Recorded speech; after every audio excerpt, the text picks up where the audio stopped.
then you probably win the team fight. If you don't hit them, you die. You know I bring it up because game 1 was so much fun, but for Rogue Warriors, in all seriousness, this is the composition that needs to bring them their first win. In the LPL, they're still struggling, pitted as a potential playoff team, but how can it be a potential if you haven't picked up your first win? Now the challenge continues against EDG in game 2.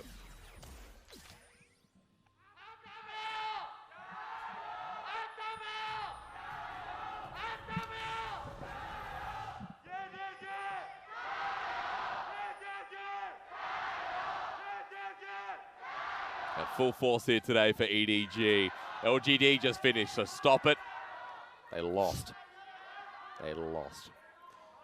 Don't you talk down on the fans. LGD fans are innocent. They have dreams. I'm getting grumpy very recently with fans. Gonna have a look through the runes, Clement, because usually something takes my eye here. Grasp of the Undying into the matchup. Haro, of course, going for the Predator on the Gragas.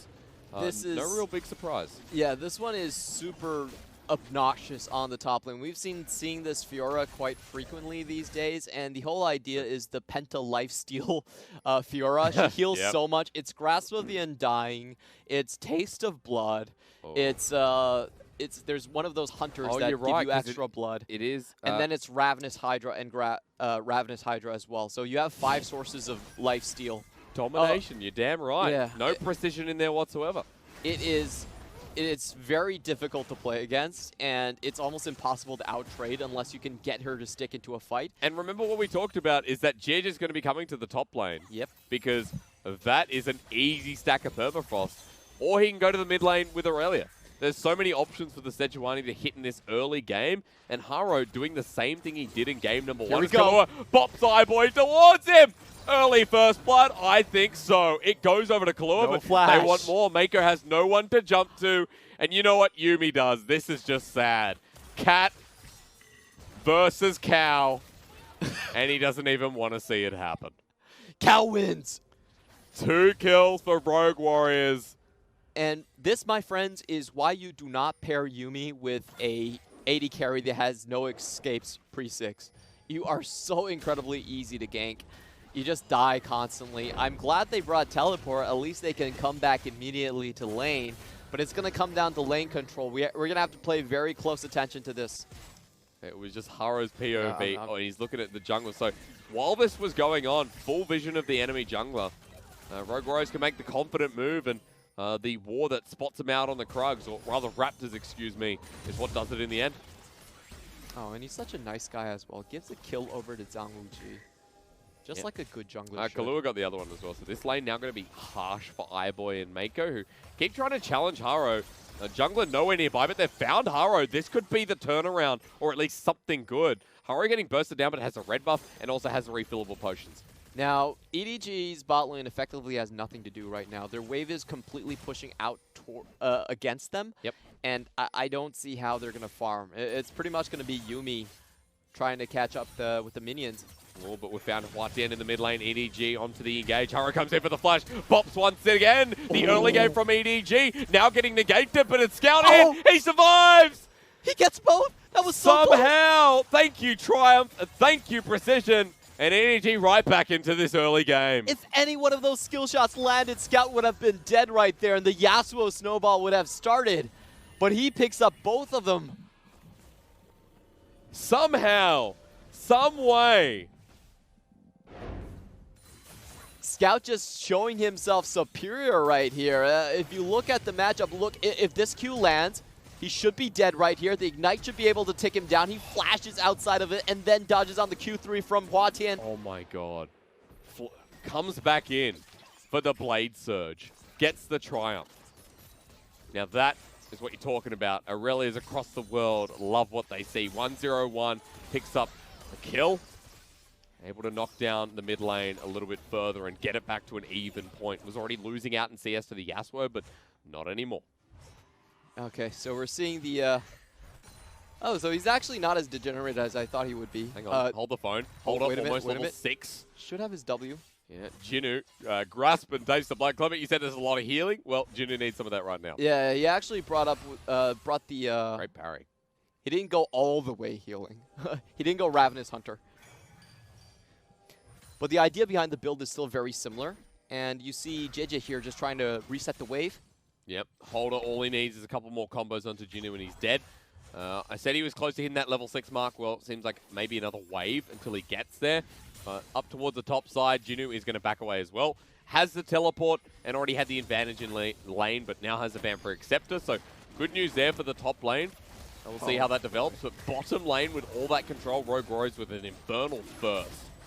Yeah, this should be uncontested. I don't think EDG can Ping's close in coming here. down. Scout has Vanguard's edge. Is he going to pop it or not yet? He finds himself with the floor steward. Gets burned down before he can ult. Big mistake here as Meiko's being called out, but the Yuumi healing back up. EDG just not where they should be. Jiejie trying to get the slowdown, but he loses his cat.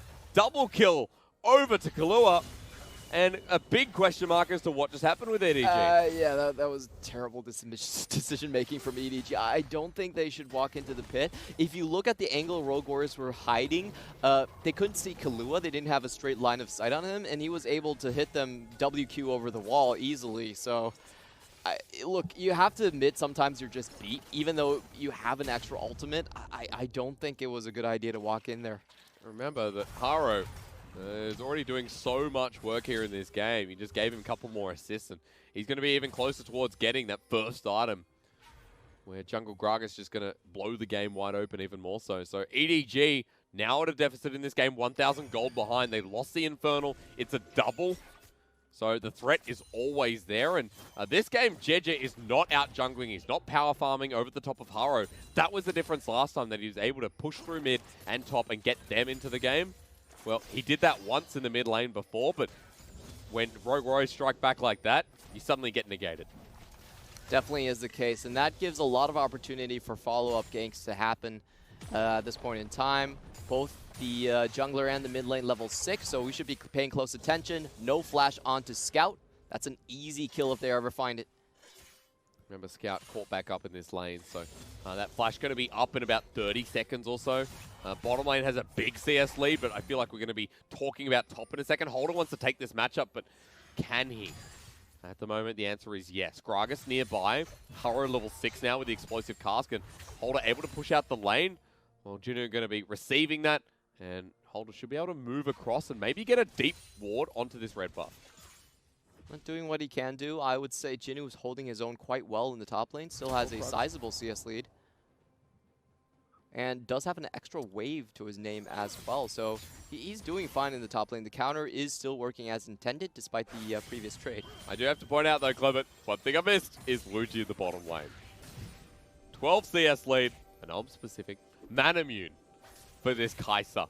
And the 3-0 Alistar has started roaming. So it begins. He doesn't have Unbreakable Will yet, so the turret dives become a little bit harder, but HuaTian looking pretty confident here with the Alistar nearby, able to get the push-up. They're able to get deeper vision, and Jiejie is left with one play. Oh, I need to go top. And just look at how hard it is for Scout to play this one out. The way he's playing it is, I'm never leaving tower. Oh, you see the passive come through, and that's the giveaway that Holder takes 1-2 of the Permafrost stacking up, and he backs away before Jiejie can get in. Even burns an ulti. It's a little bit unfortunate on the ultimate right there. Just clear dodge, no flash used coming in from Holder. Remember, if you're spotted out, if you're nearby, the melee procs are going to come through, and it's going to give it away. So that's one bad part about ZWuji. As, wow, Haro's ready to go. Fat Boy Slim right into the mix. Flashes in. Last breath. iBoy's just dead. Meiko, you are so squishy. You're next. Flash for HuaTian. Double kill for Rogue Warriors mid laner. Do I hear that first win of the day coming in? I think I see it from Rogue XP Warriors. bonus, baby. 2-1-2 from their mid laners. I have to say, I really dislike this bot lane from EDG. The selection was so weird. It's not going well. They need to get something in the top side. Jinoo gets low. Jiejie is coming in. Doesn't have the ulti. Trying to get the Permafrost down, but Holder's fine. From bad to worse, it seems. Give ZWuji some more gold. Killua, you don't need any more. You cash cow. Yeah, the game would probably be over by now if the 3 kills were on someone else. That's very true. Killua's going to get tankier, though, faster. Take that as you will. But more turret planing in the bottom side. They're still here, and this is such an easy dive for them. iBoy's not even 6 yet. He has flash now. He hasn't bothered using the teleport to turret because he knows he shouldn't. Haro shows his face, and With this, at least EDG gets some information, but Jiejie is like trying to rotate down. Scouts coming down as well. Instead of trying to get objectives across the map, they want to help the bottom lane, but it's too late. Turret goes down at 10 minutes, and that gold spread, EDG down by 3K. And this is the second Infernal Drake coming up. Look at their back timing. It's perfect. Help me. Yeah, there's one. And then he's like, you know what, Meiko? You're not playing. You are Yubi. You have 300 I love HP. how you flash just to make an exclamation point. He's 2-0-2. I'd do the exact same thing. Yasuo almost has his first item. This is the Yasuo that's not in your solo queue games. This is the one that you see and you're like, why can't it ever be me? Yuumi actually doesn't build boots and has very slow movement speed, so, you know, it's just dead before you hit the floor. That was just making a note. They're making a statement. It's about them remembering you. The only lane that's going half decently right now, you could say it's sort of the mid lane, maybe top. These are big maybes because it's definitely not bottom lane. There's another pickaxe in the inventory of ZWuji. And Rogue Warriors, they don't need to do anything here. They know that EDG, with their turret gone, they can't get anywhere near this Infernal. They're going to pick up a double this early on. And that dice going to be rolled once more. And you know what? EDG's luck, it's probably going to be a triple. All right, we've talked about explosive team compositions. Well, our Rogue Warriors got all the fuel that they possibly need. When you know, right? Like, when you know. And some reason, that was when I knew. So, double to triple Infernal this game, as HuaTian says, that's my blue buff. What do you think you're doing? Absolute punk. And Fat Pig runs away while HuaTian just knocks on down the blue buff. Thank you kindly. It's so hard to disassociate Fat Pig with saying something derogatory about Oh, well, actually, I don't. It's fine. The thing is, when I cast, I don't think. So, you know, just throw She's everything a at good the window. pig. She's a nice Britzel. It's a happy ball. And you know? I have to say, all Cool of this skin. really snowballed from that overconfident play that Scout did. He was like, I've got 1 kill and 1 assist. I'm going to plant my face into this Drake buff.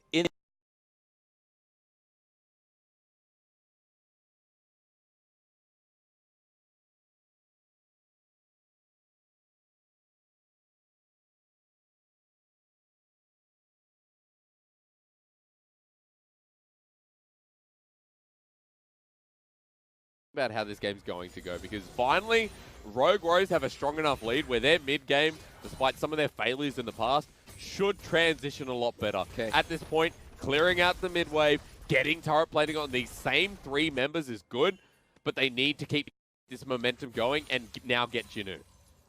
Right now, let's see if Jinoo can actually repost this correctly. That's a Predator Grog as he flashes forward. He's waiting for it. Body Bop comes through. Instant ultimate there from the Yasuo. Perfectly executed. He didn't even have a chance. I love how he held on to that. That was the correct sequencing, by the way. You want to save your ultimate, so if he actually flashes away, you can still possibly get him back. Yeah. Just goes up close distance and no reaction from Jinoo. I love it. He waits for the body bop as well, and then he's like, duh. And then comes in eventually. There was like a tempo no. stop right there. Holder wants a solo kill. iBoy definitely going to give it to him. 1-2, and let's see if he can outplay this. He needs to kill this Aatrox, but comes in with the Blade Caller, and you guys knew that was going to happen, let's be honest. First kill of the game for Holder and the Rift Herald. Rogue Warriors getting closer. They can smell their first game win. 4K up against EDG, and things are only going to get from bad to worse. EDG cannot contest this next Drake whatsoever. They're way too far behind. The only hope for them, EDG, really is just to split push this to a victory and just hope that Jinoo can keep on bullying people. Which he can't. He's getting to the point where Holder's just going to be so big. 500 gold there from turret plating onto the AD carry. And Rogue Warriors feeling pretty good about themselves. HuaTian goes to match the Fiora in the top side and goes, oh, no, I'm not going into that because they're still scared of Jinoo. He has a Ravenous Hydra. Yep, and interesting to note that Rogue Warriors actually have full vision behind Jinoo, so that was a 1v1 situation, and he was like, no, I'm not taking this one. I'm 3-1-2, but no. That's right. So they're giving a lot of respect. It's not like we go late game and suddenly, all hail, Rogue Warriors are outscaled completely. Of course, you got the Fiora, you got the Aurelia, the Xayah, so there are maybe better elements here for EDG, but Rogue Warriors not letting them get to that stage. They charge the Rift Herald down the mid lane. They're now 5k gold up, and they've got the top lane to go to. Look at the pings coming down. just want to try and think of what would have been a better AD carry pick right there. Let's see. Siva. We still have Callista. I think Ash. Callista would have been fine. Don't listen to me. You're right. No, Callista has been the challenge here. Only person to play it so far in the split is, here we go, Loken from Top Loken's Esports. played it, but it's a champion that actually has a pseudo escape with her Q and her step back. We'll have to be deciphered here from the compositions. We'll get to that a little bit later because I think the tempo from Rogue Warriors is stepping up once again. And you are right though, Callista would have been great here. But the Zai, I mean, when all hell breaks loose, if Zai is able to get 2-3 items, there is a redemption arc in iBoy. But it's going to take a while, because when you got yourself a 6k gold lead at 16 minutes with double Infernal, resetting for triple, then you say, you know what's going to happen, you know? It's a classic anime story. You know who's going to win by the end. Right? You know who... I'm trying to think. All I want to see is a good wombo combo. Look, Rogue Warriors, you've taken us this far. It's your time to shine. HuaTian, give me that triple combo. Like, you have 5 knockups in this composition. Aatrox packs 3. And then you have the Gragas and at the E count. There is no way you don't press R in a fight. It's always going to happen. It's just depending on who. You're hoping that it's Killua who hits that 3-4 man knockup because that's when it looks cool. Triple Infernal, thank you very much. My anime reference, I apologize. I was trying to think of what, that was a weird cue. Who to compare to. Or I was like, Ichigo Kurosaki. I said that in the most Western way possible. Didn't even try for the Japanese pronunciation. Oh, look, Mountain Dragon there for Rogue Warriors. Oh, how nice. Have at it. They're like, everything's coming towards us. We are blessed this game. And hold up. I think he can 1v1 this. Jiejie takes it. He has the ultimate available, but level advantage still for hold up. But the rest of EDG are up here. A turret goes down to EDG's favor. That's 500 gold. And this is just poetic justice from Rogue Warriors. If you think about how EDG has been able to win so many playoff games, their level 2 cheeses have been legendary. They always level 2 cheese. Yeah, clearly bottom lane gank. You know, tell me something greater. Oh, he said it during like the finals teasers between RNG. He's like, how do you beat RNG? Well, you just level 2 gank Uzi. Game's over. And then suddenly RNG pick it out. I wonder why. They predict it. Oh, that actually did happen. EDG, a very different story this time. This time through the bottom lane, through mid, even top being nullified. They have been shut down, and we talked about that triple Infernal before and how there's a mountain coming up shortly. Well, don't forget, Baron's coming up in 2 minutes, and for EDG, they don't need to contest it. They can start threatening it, start bringing EDG closer and get those picks, and that's how they're going to eventually shut out this game, but still, I had that element in the back of my mind, Clement, that's like, it's EDG. And it's 18 minutes in, and a lot can happen in the next 20. Look, EDG always go to Worlds, but they don't always win Game 2, so I temper my expectations. Okay. This is a real deep one if they want to dig themselves out of it. It's hard for them to contest right now. Even going through the mid lane, dangerous there. iBoy and Meiko sticking together as they should, and to get these Raptors is just a big contest. Yeah, I would actually expect Rogue Warriors to play this far harder than they are. Yep. Like, I think they can push much harder. I mean, look at where Jinoo is. At the moment, they get the red buff. They're going, hang on, is this top laner still here? Hasn't showed. Wuji now on a ward, so correct backing here. Jinoo is still farming up. This is the thing. This is my, like, newly found concern is Trinity Force now picked up for Scout.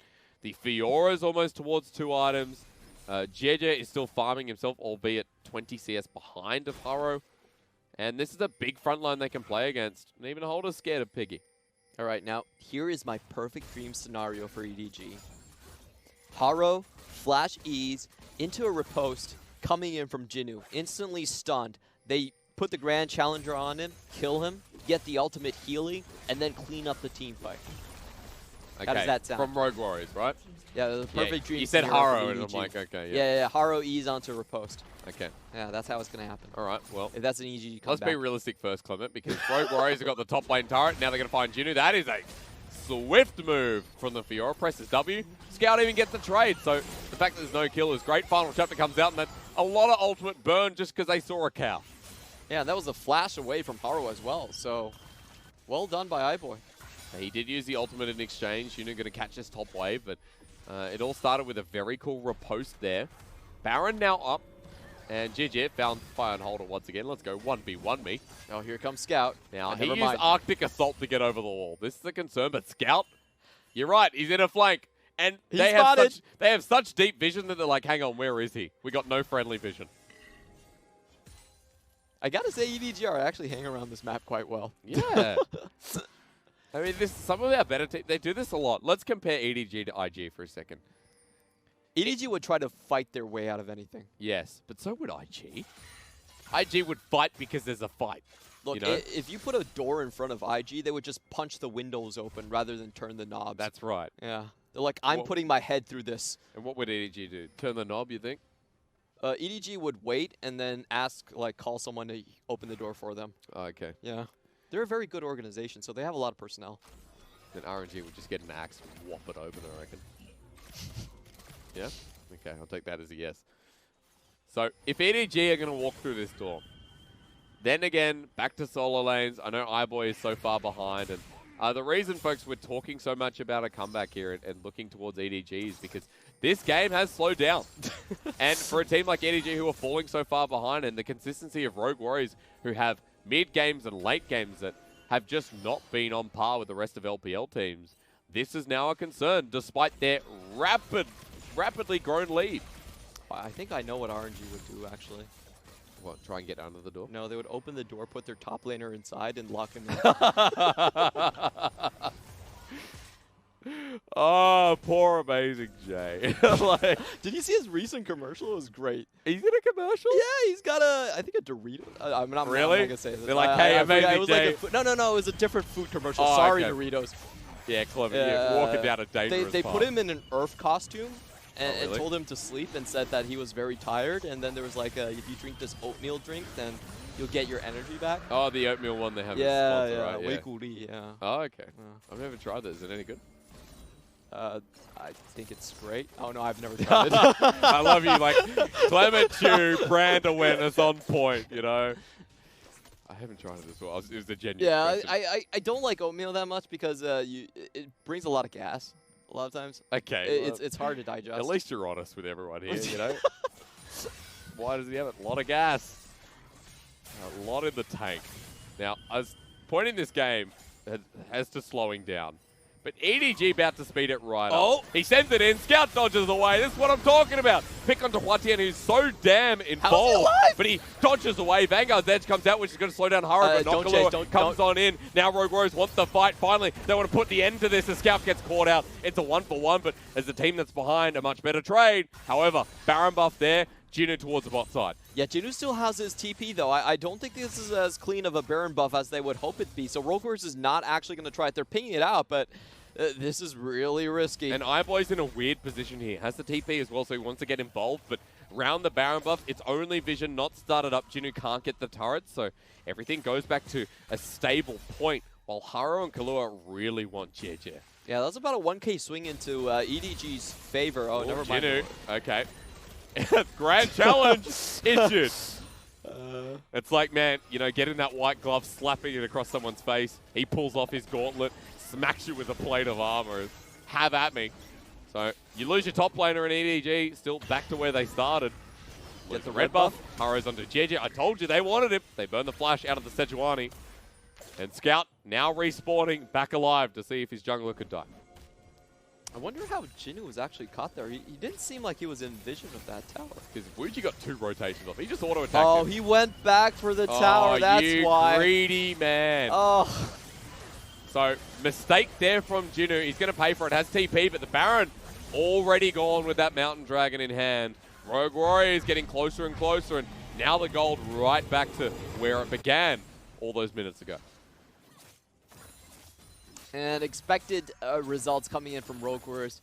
I kept on thinking about that bot lane play. That troubled me so much. I was like, wait a minute, Jinoo's even level with ZWuji. And you're like a Fiora, like why would a Kai'Sa take a one-on-one with a Fiora, even if you're that far behind who has Trinity Force? You know? Even if you have 3 items. Like, and he actually didn't have the Q anymore. He used his Q just to gap close yeah, onto that's the right. tower. And it was like, would have been better just to pop the ulti and go under turret. Go for the engage, but I'm picking at straws here. Jinoo Same level as the Kai'Sa. Wuji got another kill there. That's the takeaway. And Colonel's like, you know what? 91% of me feels that this is going to go to a game 3. And so would everyone else out there. But there's that 9% that says EDG can keep doing stuff like this. Oh, are you ready for that 6 elemental Elder Drake? That's a feels good. Last one's Ocean. The only thing that would have made it better was that double mountain into the rest of Rogue Warriors. They pick up a turret again. And Jinoo shows himself on the bottom side of the map now for the 1v1. Let's go! Let's go, baby! I want to see some action. Pop the grand challenge. 1 onto Holder, 2 onto Holder. He missed the second one. Doesn't get Holder goes into the ulti himself. The grand challenge is there, but he's doing no damage. There's so much life still over the wall. Let's keep going. Holder wants him, and he finds him. He explodes with passion. And Rogue Warriors have decided now's the time to end the game. And they might. They've gone straight through the barrel of the mid lane. They've looked for the fight, and EDG stayed to watch their own demise. Rogue Warriors have done it. Finally, it took 5 weeks, but as Scout dies, they know they've done it. Rogue Warriors pick up their first win of the LPL summer. And they do it in dominating fashion. They put EDG on the brink of a 3-game losing streak after this one. Now, this was a match where I felt like